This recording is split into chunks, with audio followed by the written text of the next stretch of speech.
I bought one of these models for my husband to make because he likes making things, and it was his birthday. So it was like a birthday present with a difference. And it's a kit, you've got to put it together. So there's a young girl, so it shouldn't be any problem for a grown man to do it.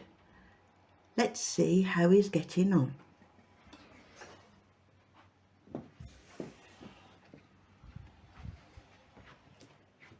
How are you getting on?